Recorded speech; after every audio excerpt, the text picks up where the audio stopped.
got all that flack for doing that festival in Saudi Arabia. I don't think that festival would have been legitimate if I wasn't there. Was it legitimate in general? I mean, Saudi Arabia paid a bunch of comedians obscene.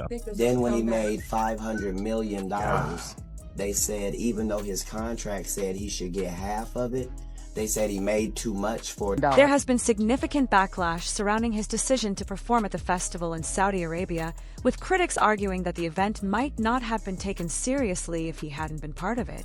Questions were also raised about the legitimacy of the festival itself, especially after claims emerged that Saudi organizers paid comedians extraordinarily high sums of money.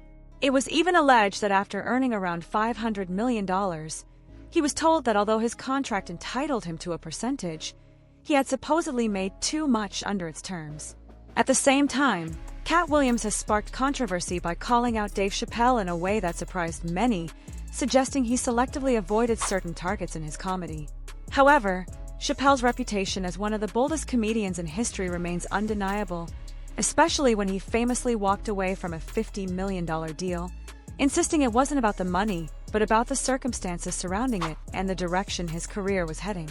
After leaving that massive contract behind and spending time in Africa, many fans believe the Dave Chappelle who eventually returned felt different, with some saying he was never quite the same again in terms of his energy, tone, and overall presence.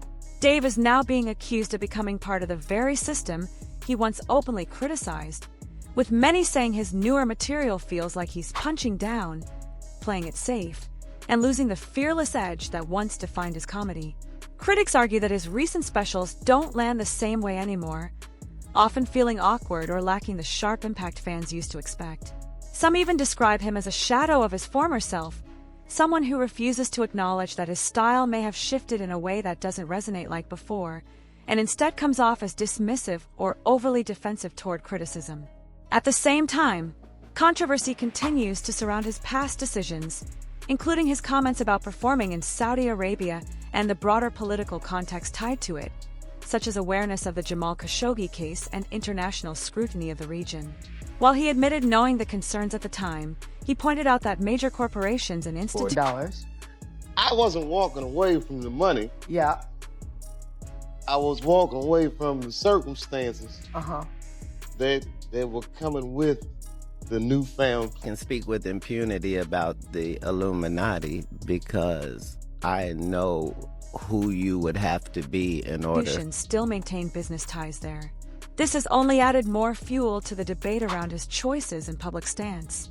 On top of that, tensions with Katt Williams have intensified, especially as Katt questions Dave's recent direction and even suggests he has strayed far from the comedian who once stood against powerful institutions. The contrast is stark when looking back at Chappelle's earlier work. Fearless, sharp, and culturally explosive sketches like Clayton Bigsby and Black Bush, where he mocked sensitive political and racial issues without hesitation. That version of Dave is what many fans remember most, making the debate over his evolution even more intense, as people continue to ask what really changed and whether the old Dave Chappelle is ever coming back. Bush on TV actually meant something back then. And when people question Dave Chappelle's perspective on politics, especially the Middle East and oil influence, his responses were never soft or rehearsed. They were chaotic, sharp, and designed to expose the absurdity of power itself.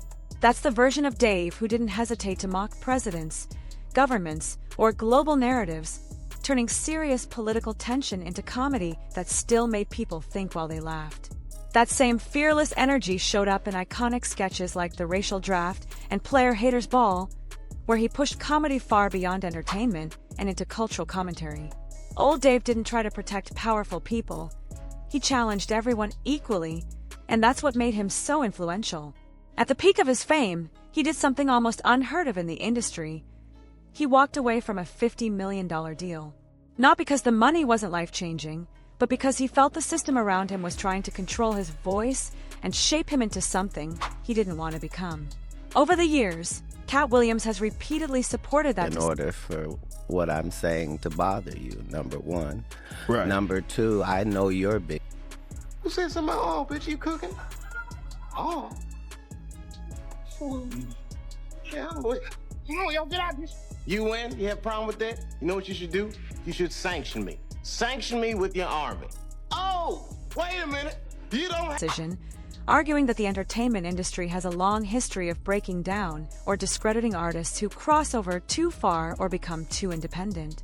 He's pointed to examples of major stars who allegedly struggled or were labeled unstable once they stopped following the industry's expectations. In that same narrative, Chappelle's exit was seen by some as a warning sign of how Hollywood treats those who resist control.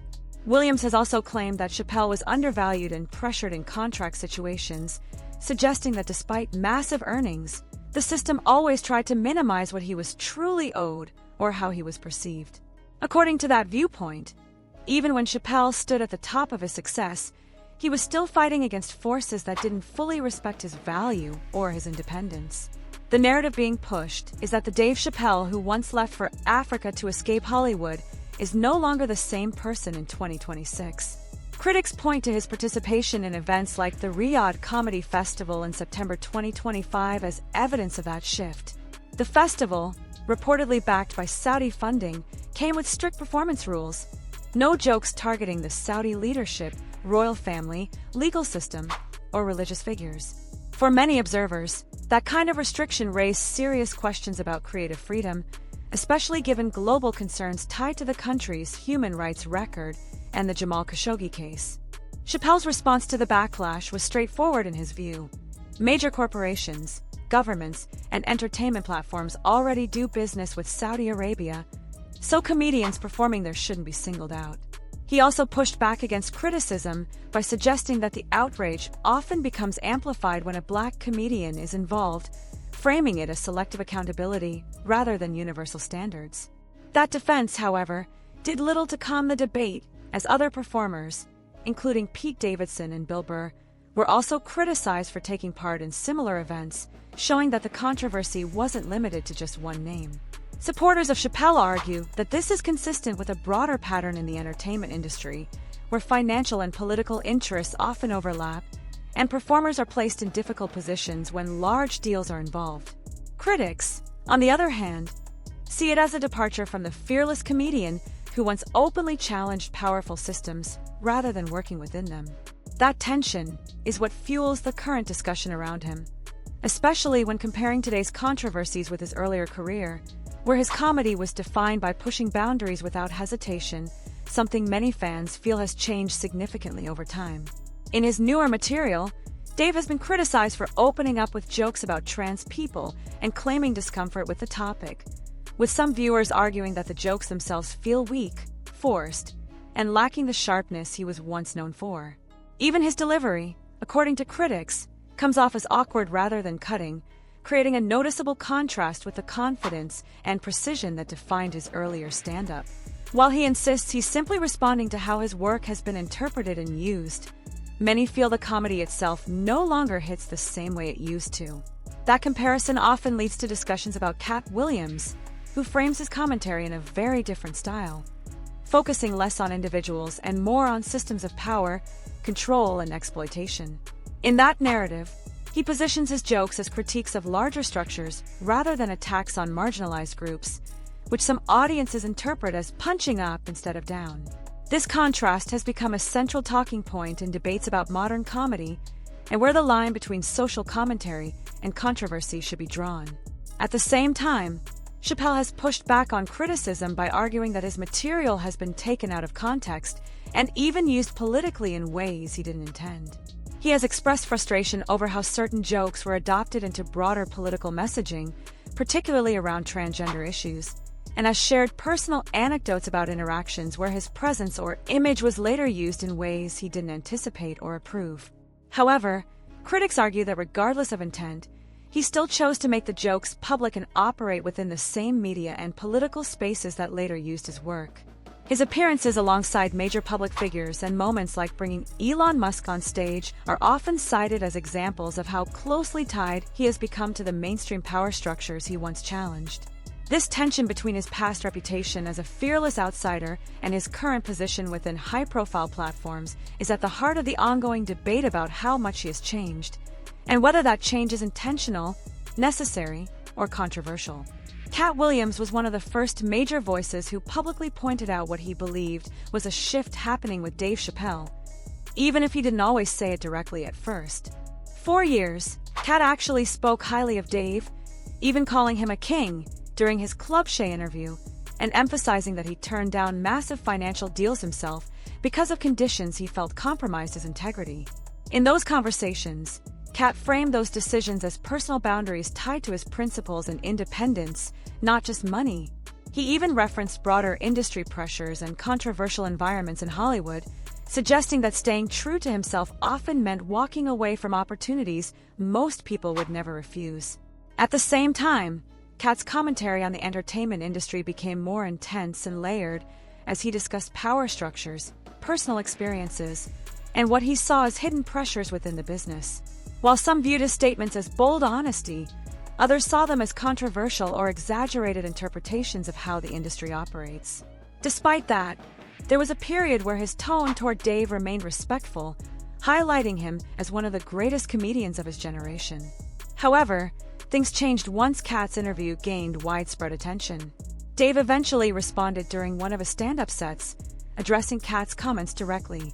In his rebuttal, he suggested that Katt was selectively targeting certain comedians while ignoring others in the industry, particularly white comedians, and implied that this imbalance raised questions about consistency in his criticism.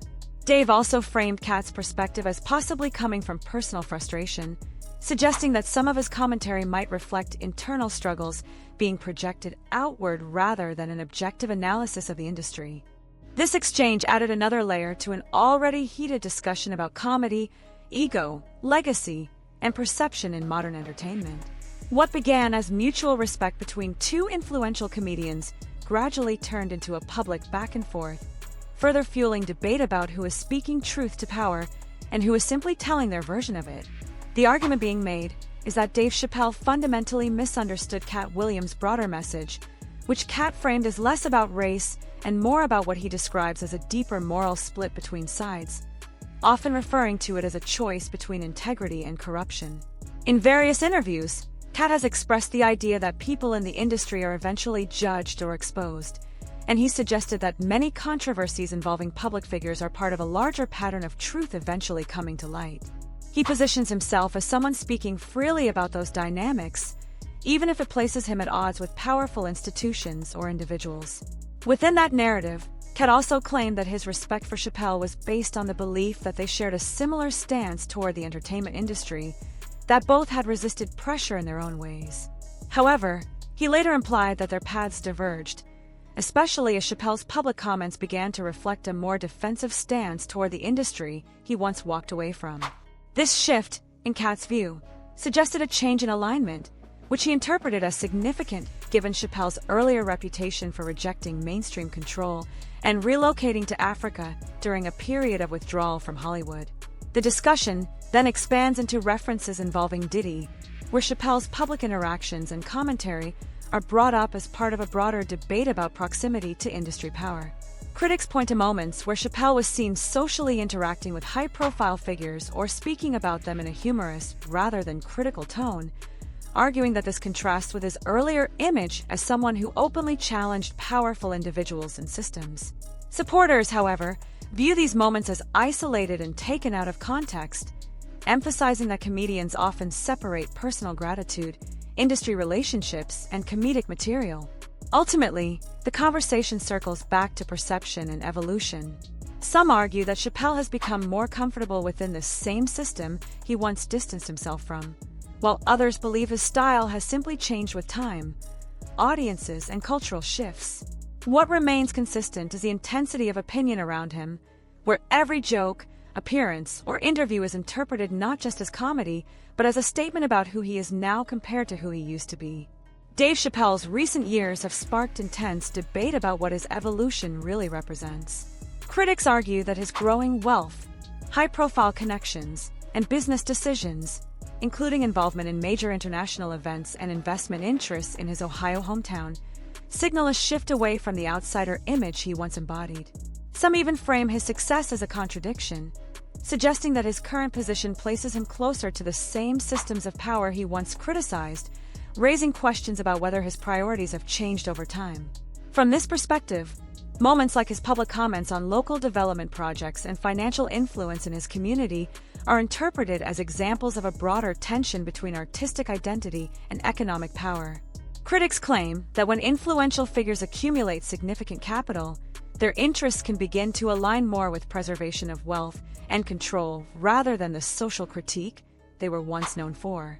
Supporters, however, often argue that these interpretations oversimplify the situation, pointing out that successful entertainers frequently invest in communities and engage in business decisions that are more complex than they appear in online discourse. The broader discussion also reflects a larger conversation about Black capitalism and whether financial success within existing systems can coexist with ideas of liberation and social critique.